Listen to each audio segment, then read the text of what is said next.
Guys, I'm sitting in my car. I've been sitting here since I got home like an hour ago.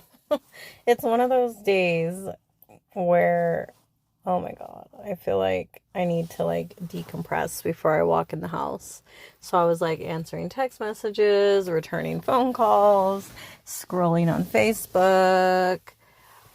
Oh, so welcome to an impromptu, because I didn't even plan on recording today.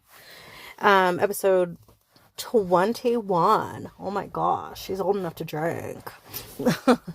A Play with Your Dick, Not Me. I am your host, Sadie, aka Capricorn Clark. Yeah, I'm kind of annoyed with my husband, guys. I don't want this episode to be a vent, but let's talk about it.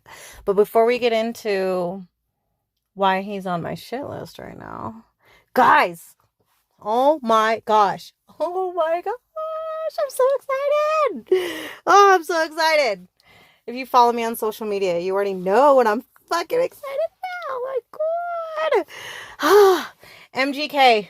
MGK, guys. MGK is coming. He's coming to Utah. June 26th. Utah Amphitheater. I am fucking going. I don't care if I have to go by my damn self. I ain't scared. I'll make friends when I get there. You know how drinking brings people together, even though at concerts all they have is beer. But, you know, smoking brings people together too. But, I don't give a fuck. Like, I'm going. I'm vibing. I used to be that scared girl that was like, I can't go sit at a movie by myself. I can't go to a concert by myself. I can't do any of those things by myself. But, like, yes, girl. Yes, queen. Yes, you fucking can. My beautiful friend Chelsea, who was on my 11/11 episode, she is that way. She is that queen that it's like, that's like, I don't need nobody. I'll go by my damn self to see Alicia Keys. I'll go by my damn self. I'll take myself on a date. I will, like, she does all those amazing things. Like, she'll be like, I'll be like, what are you doing last night? Oh, I went to Alicia Keys. With who? By myself. I'm like, damn, girl, that is so inspiring. Like, yes, you can do things by yourself and have a good fucking time doing it. I mean, I'll have a bit of anxiety because I don't think I've been to this one. I don't think I've been to this venue because I don't think it's USANA. Because if it's USANA, I'm not worried because I went to USANA for Halsey. It's the Utah something. I don't know. I'll double check. If it is USANA, I'm not worried because the only sucky thing about USANA was after the concert, we couldn't find my fucking car. And so me, Maria, and Tasha walked around the parking lot for like over an hour in the dark looking for my car. But so were a ton of other people. So it was okay. And there were some people that just gave up altogether. And they're like, I'm just going to fucking wait till the parking lot clears out and then I'll find my car. But we weren't trying to go out like that. So we were just walking around trying to retrace our steps because when we got there was hardly any cars in the parking lot. And then when you leave the concert, there's a zillion people, a zillion cars, and you're like, what the fuck? And like pushing the button for my car to go off was not helping because everybody else was fucking doing that. But like, I've navigated USANA, so I'm not worried. I just know that it's Utah Amphitheater or something. And I can't remember like the abbreviation for USANA. But if it's USANA, I'm not worried. But I'm still new to like the concert game. Like, I've only gone to a couple concerts in my adult life. Tiger and I went to Jelly Roll and Post Malone back in April, and that was at the concert venue near Utah State University in like the hospital. We took tracks. So like I wouldn't mind doing that either. Like, I'm a veteran when it comes to taking tracks. We just parked at the Ballpark Stadium track station and it was nostalgic because I haven't been on tracks in years. And I love the fucking vibe.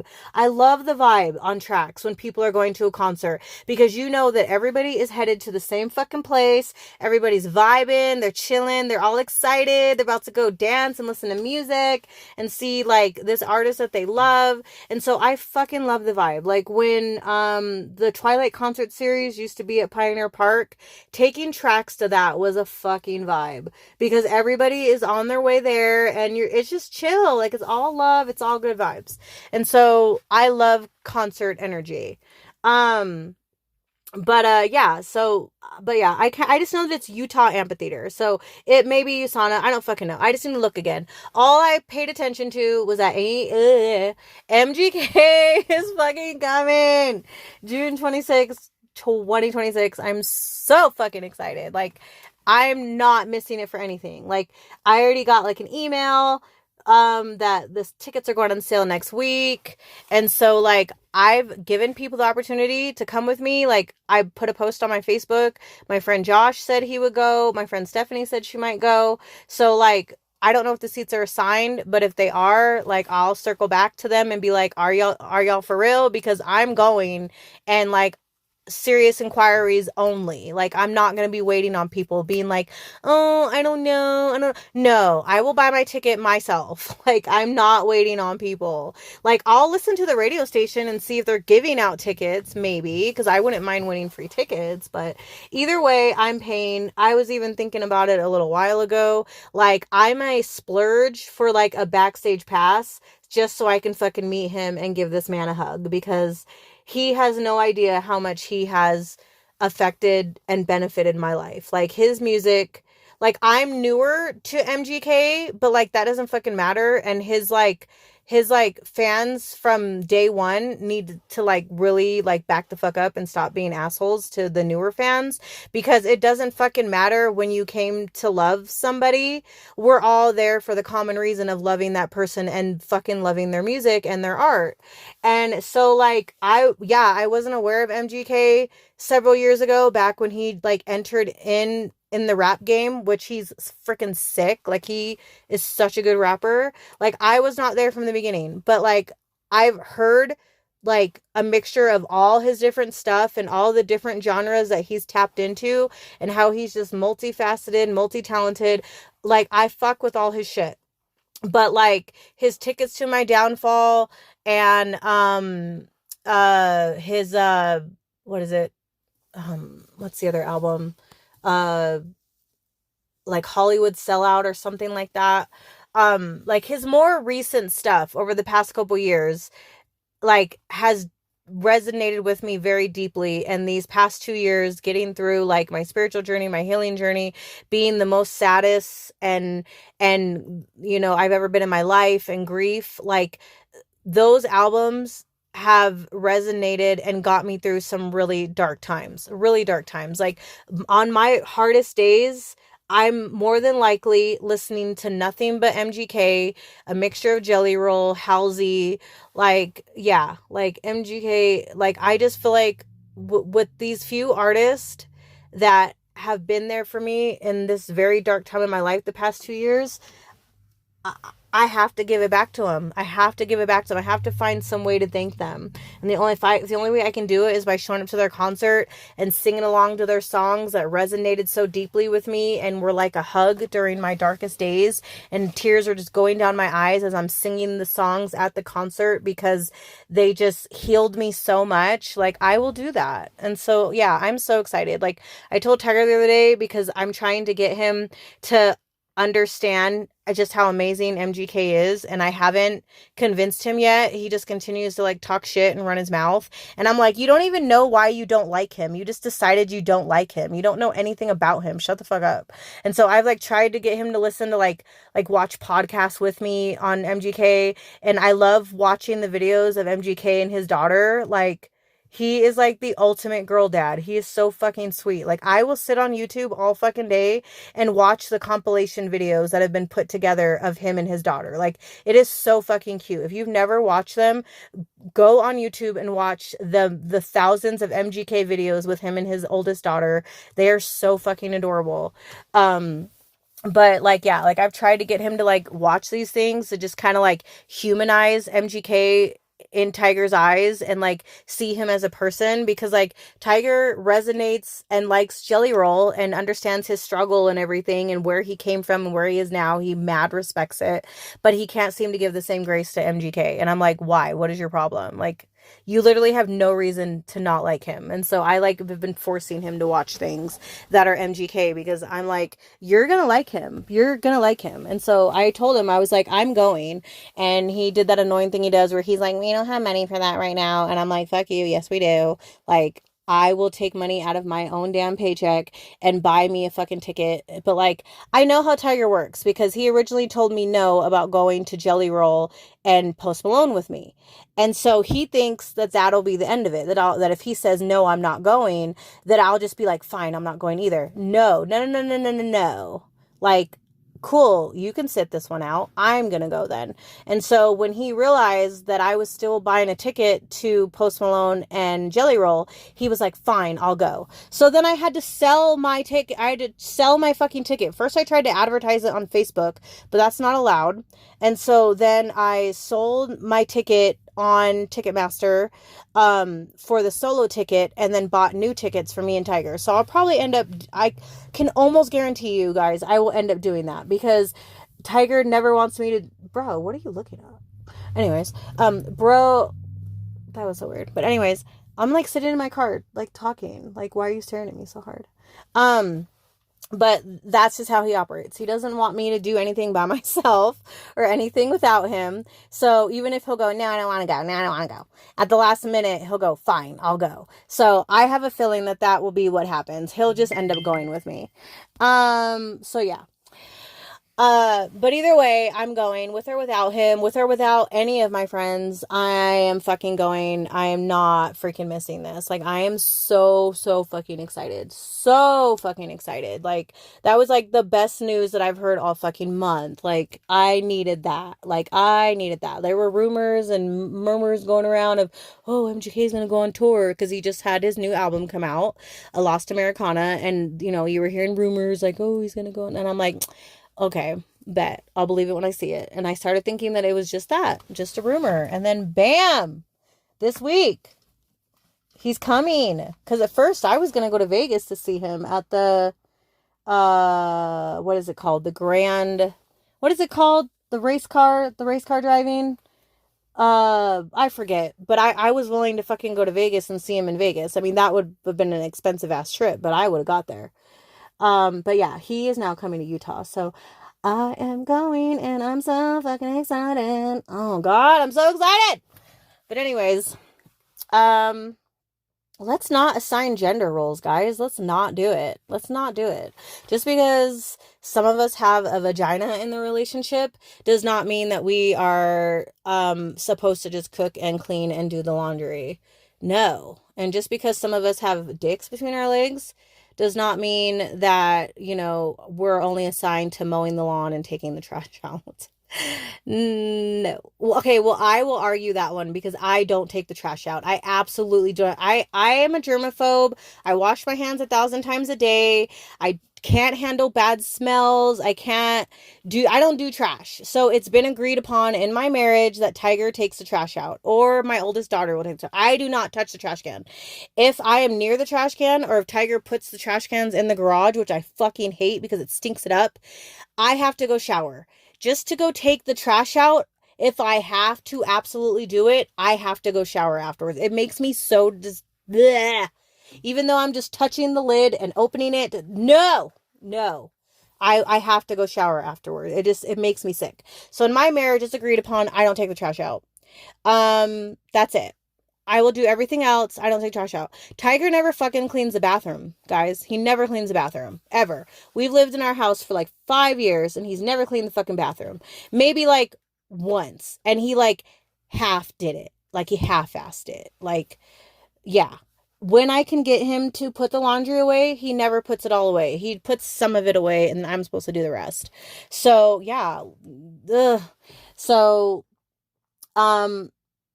I know that there are plenty of people that can relate to this, whether you are the one with the vagina in the relationship or the one with the penis, whatever. Some of you guys can relate to this and maybe reversed in your relationship, whatever. Or one of the vaginas in the relationship or one of the dicks in the relationships can relate to what I'm about to say.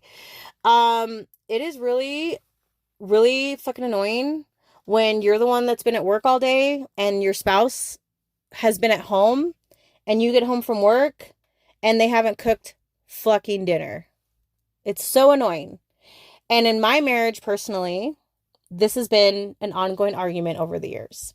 And it's only when I get to the point where I lose my shit,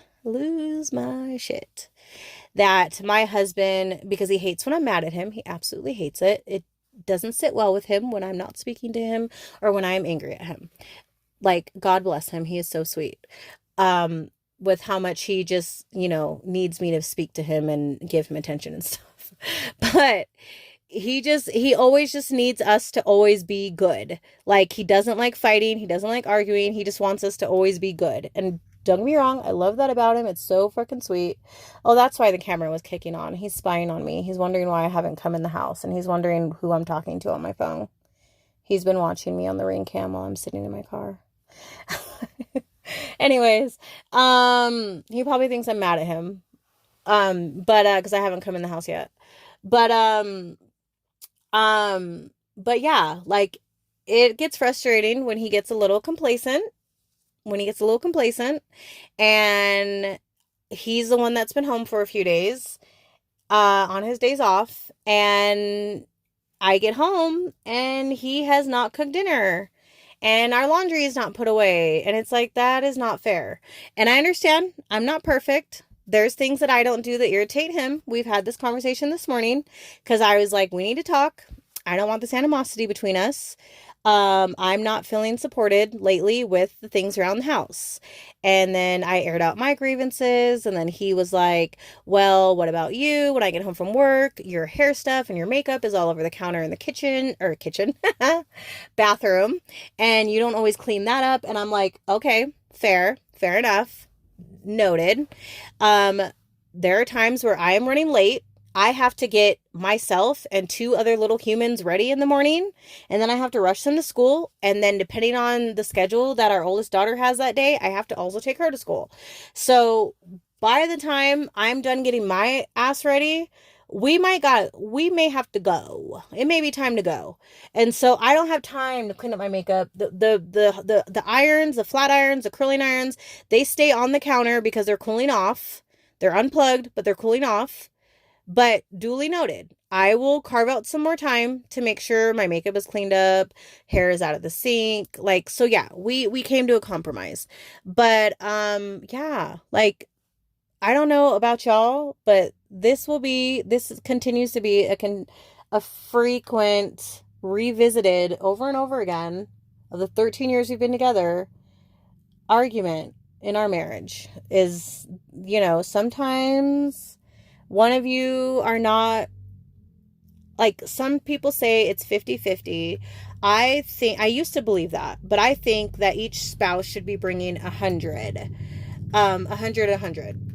If one of us can't quite bring 100 for whatever reason, like we're struggling, going through a hard time, mental health issues, whatever it is, I think that the other partner should help their partner and, like, pick up the extra percent that they're unable to. They should pick up, I don't want to say slack, but, like, we should help each other out. You know what I mean? Or yeah, like, we should help each other out. If this makes any sense. Like, if you're looking at it from, like, I bring 50, you bring 50. If I'm at a place where I can't do 50 right now, no, that doesn't sound right. That doesn't feel right. Okay, so I feel like if one spouse is doing 100, the other one is in a weird place right now and they can only do like 80. Okay, give your spouse some grace. Maybe carry that extra 10 for them. But so I understand that my husband is stressed out. A lot of his stress is transferring from me because of my stress that I've been currently dealing with at work. And, he's just worried about me. He, like, cares. And, like, he's the one that has to, like, absorb, like, all my stress. And so I understand that, like, I do, but it still gets frustrating, especially when I'm like, okay, you've been here all day. It's kind of frustrating when I get home from work and you're playing a video game and the kids have not been fed yet. So I'm not trying to, like, trash on my husband. I don't really want this to be like a vent session. I want this to more be like an open discussion. Like, how do you handle this in your household when your spouse is getting a little complacent and you guys have these agreed upon chores or agreed upon things that you need help with, um, day to day, like, how do you reconcile? How do you bring it back so the other person is also bringing it to 100, right? So, like I said, what I did on my way to work, because I'm like, if I don't address this, it's going to bother me all day. And I don't like carrying around like tension in my body. Like, if I can help it, I want to just clear the air as soon as possible, unless I'm like really mad about something and I need time to just decompress, like, leave me the fuck alone. But if I'm like, okay, I don't like how I left the house with my husband, like, let's sort through this. I will call him and be like, we need to talk. And so, that's what I did on my way to work. I was like, we need to talk. I'm not feeling very supported right now around housework. Emotionally and mentally, absolutely 100%. You're amazing. But housework, like, it's slacking a little bit. Like, when I get home, can dinner please be done? Can laundry please be put away, And so that, we had a thoughtful conversation. He told me his grievances and, okay, understand. I will do better. Love you. Talk to you later, So, I mean, that's definitely one way to do it. I mean, things didn't escalate. We didn't start screaming at each other, so that's good. Well, Tiger doesn't really do that anyway. He doesn't yell at me. He only gets loud to bring my volume down. He doesn't yell at me. But you know what I mean? Because, like, I can get loud. And so it didn't escalate is my point. Like, to me, like, screaming at him. So, yeah. But I know that this can resonate because I have talked to my friends over wine night. I've had these talks with my closest friends, and we've like compared war stories. Like, oh my God, my husband does that too. And I'm going to do this, how to do that. So, but yeah, I really feel like there is a disconnect because women, and if you disagree, that's fine. But women, in my experience, we like never get a day off. We go to our jobs and then we come home and we don't get a break. It's not our day off. When we come home, if we have children, we still have children to tend to. And whereas in my experience and people I've spoken to and my friends and their experience, men typically think that they get days off. Not all men, I'm sure, but in my experience, men seem to think that their day off is their day off. And it's like, no, if we have children or pets, I guess, when you're at home, I still need you to tend to those tasks, please. Not that I'm not saying that my husband doesn't. He's an amazing dad. He's a very present dad. He's a great husband, great provider, but there are times where it feels like, and I feel some people can relate, where it feels like he's using his day off as his day off. Whereas me, I come home and I'm like, okay, now I'm at my other job, which is tending to my kids, and because we have an older daughter, sometimes things do get delegated to her, not just from my husband, but to me too. And we've really had to be mindful of that because we're like, these are not her kids. Yes, she's more than happy to help out when we're not home, when we're both at work. But when we are home, we are the parents, And so we've had to like set those lines, because even my daughter will sometimes get in the mode where she's like still bossing her sisters around. And I'm like, hello, I'm home. Thank you, mom, right here, but yeah, so I don't know. Like, every household is different. Every relationship dynamic is different, but that's just kind of like my little grievance today is, sometimes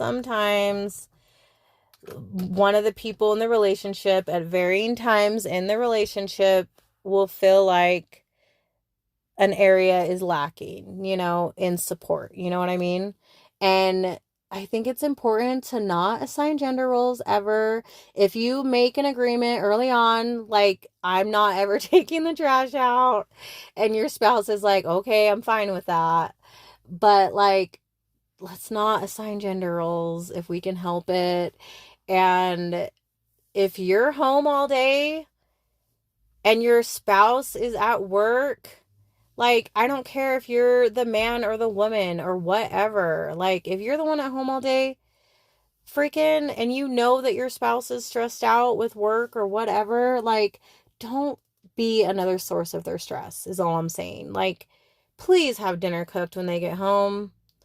Um, if you can put laundry away, please do that.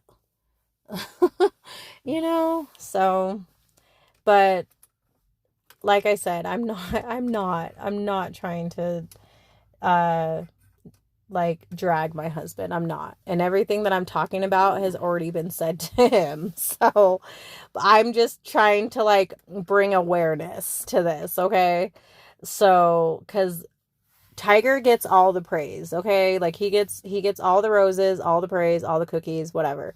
He is a great, wonderful individual, dad, husband. But I mean, these sometimes you got to be reminded. Sometimes he's got to remind me. I'm not perfect. I'm not always on my shit. Um, but I think it's important. Communication is important. Checking in with your spouse is important. Like, I think like a monthly check-in is definitely healthy and important. Like, you know, how are you doing? How are we doing on a scale of 1 to 10? How supported have you been feeling? In what other ways can I show up for you? What's currently not working? What is working? What can be improved upon? Like, these questions are good to ask each other, I feel like, every month. Like, and like Tiger and I really haven't even been doing that lately. I feel like we've been in incorporating more date nights, which has been good, but we have not been really like doing like that check-in. So I feel like we should. Like, I don't know if tonight would be a good idea because we're just both stressed, but like maybe once the stress kind of dissipates a little, we definitely like should do a check-in. But I think those are very important, very beneficial, very healthy in relationships. So just do a check-in. Like, how's it going? Are you happy? Have I been showing up for you in all the ways that you've needed lately? In what areas do you feel like you haven't been supported lately? How can I help you out? What can I do to help? So yeah, like there was an app that him and I used a couple years ago when our communication had completely gone to shit and we just weren't talking to each other like two people that loved each other anymore. And we found this app called, I think it was called Paired, and it worked really good for a while. And what it does is it sends you both like daily quizzes and questions to just help you like be reconnected. And it was actually really fun. And like you can do the free version or you can do like the subscription version. But I feel like it helped us a ton and it helped us reconnect. We have bought like a couple like card games where like for a deeper connection and like opening up to like deeper conversation and stuff like that. So we've done that too, like when we feel like there's been like a disconnect. So I feel like we should revisit that too. That might be a good idea. But I get it. Sometimes life just takes you for a ride and you kind of lose perspective for a little bit of what's important, and you kind of you're just kind of in a weird spot and you're not communicating as well as you should be, and you're not giving each other enough grace and showing up for each other exactly like you normally would. And so check-ins are good, and reevaluating the relationship, and incorporating and implementing more date nights. And even if it's something quick, like me and Tiger like to just jump in his truck and go for a drive. Like, that's something we like to do. Like we'll run and get like shakes at like Apollo Burger, and we'll just drive in the middle of nowhere and like hang out. And so like quick little dates like that, like those are, if you can't go still away for like a few hours, because I feel like when we have kids, especially, I feel like we get so caught up with wearing our mom hat, wearing our dad hat, or mom and mom, or dad, whatever your family dynamic is. We get so caught up with doing that we kind of forget to wear in my example, my Mercedes hat and Tiger hat, and you kind of lose sight of like why you were together in the first place, And so I think those kind of things are just really good to implement and get you back on track, So yeah. But I have been out here so fucking long. Now it's 7 o'clock and I'm sweating my ass off in my car. I need to go in and shower and thank this man for cooking dinner and doing the laundry, because I know that he did, because I usually have to tell him these things at least once or twice. And then once I start to use my mad voice, it definitely gets done. So, but yeah, but bottom line, we're all trying our very fucking best, and we got to just remember to give each other grace, and make sure you tell your spouse every chance you get how much you love them, you appreciate them, and just how amazing and wonderful they are, because they need to hear that, not because they forgot, but it's still wonderful to hear, so. But I appreciate y'all for listening. Remember, as always, be fucking kind. You don't know what people are going through. You really don't. You don't know if they wrote a suicide note last night.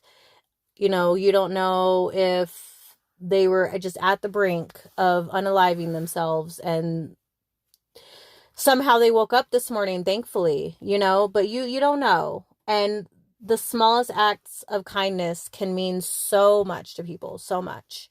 A smile, complimenting their dress, their glasses, their hair, just be kind. Like, there's a lot going on right now in the world. There's a lot of hypocrisy, division, hatred, just horrible things happening and horrible things being said. And at the end of the day, we all just need to remember to be fucking kind to one another. People can think and believe whatever they want. You can decide or not decide to associate with those people. If their views and thoughts, whatever, don't align with yours, that's fine. That's your decision. I mean, it's more people not speaking to each other. Like, that's a big issue. But, do what you got to do to, protect your peace and your mental health, But at the end of the day, we can disagree. We can agree to disagree with other people and still be fucking kind, Still be fucking kind. And not everything deserves a reaction. Not everything needs a reaction. Not everything needs a fucking response. Like, just being quiet is absolutely okay. Like, not giving stuff your energy is okay. Like, if you have not looked into the let them theory or read Mel, oh my God, I'm going to mess her name up again. I remember last time I said Mel Gibson. It's Mel Brooks. I don't know why I slaughtered this woman's name. But anyways, if you look up the Let Them Theory by Mel, I recommend you reading that book, studying the Let Them Theory. It'll change your fucking life. Okay? Let them. Let people do whatever they're going to do. Let people think whatever they're going to think. Let people say whatever they're going to think. Or whatever they're going to say. Just let them. And then the other part of the let them theory is let me. Let me decide to not interact with those people anymore. Let me decide to not let that ruin my day. Let me decide to not let that affect my day. Let me decide to not give a shit about what that person thinks, says, or feels. That there's a second part to the let them theory is, how are you going to react? Like, because you can't control how anybody else reacts to something, thinks, says. You can't control that. But you can control how you react and how, you show up for yourself. So there's two parts to let them theory. Let them and let me. Okay? Like, if you haven't read that book, I recommend you reading it. It'll shift. It'll shift your whole perspective and how you deal with people in your day-to-day. I promise you. Things that used to piss you off or irritate you or drive you nuts, you'll start implementing the let them theory, and it will not let them and let me. You start implementing that theory, just that little shift in perspective, it'll change your whole fucking life. It'll change your whole fucking life. You'll stop letting, like, anything fucking affect you. Like, everything will roll off your shoulders. I promise. Like, I promise. Like, I mean, don't get me wrong. For me, for example, I am a soul living a human experience. I've only been aware that I am, like, my soul for, like, the past 2 years. So I sometimes get caught up and then think that I'm just a human again. I forget that I am no longer in the Matrix. So there are times where I do immediately, by default react as a human would occasionally. And then I kind of just have to catch myself and be like, whoa, whoa, whoa. This is all temporary. You are above this, girl. You are so above this. This does not actually matter. This is all temporary. This is not important. You have a higher purpose. Like, back it up. This is not for you. Like, this is a waste of your energy to concern yourself with and to get caught up in and be upset about. Like, stay to your mission. And so I get it. As humans, especially if you've not realized that you are so much more than that yet, and that you really are just your soul living a human experience. If you have not come to realize that yet, yes, you will react as humans normally do to things that don't align with you, or automatically like piss you off or trigger you or whatever. But once you've implemented the let them theory, or once you've met your highest self, soul wise, I swear this stuff will just fall off your back. Like, it'll just roll off of you, not giving it your energy. You know that you are so above it, and you're not going to concern yourself with worldly stuff that people want to argue and complain about anymore, because you know that your mission is higher, and that this is all temporary, and that you are meant for something so much higher and more divine and at a much higher frequency. So you just don't care about all the things that people are like squabbling about. You just don't give it your energy. But yeah, but given the current climate of things, kindness is needed more than ever right now. More than ever. I mean, it's needed every freaking day, but more than ever. And love, absolutely. Absolutely, no matter what. So yeah, this is a little bit longer message, about, being kind than I usually give at the end of these episodes, but you get what I'm trying to say. You get it. You get it. But yeah, until next time. Bye.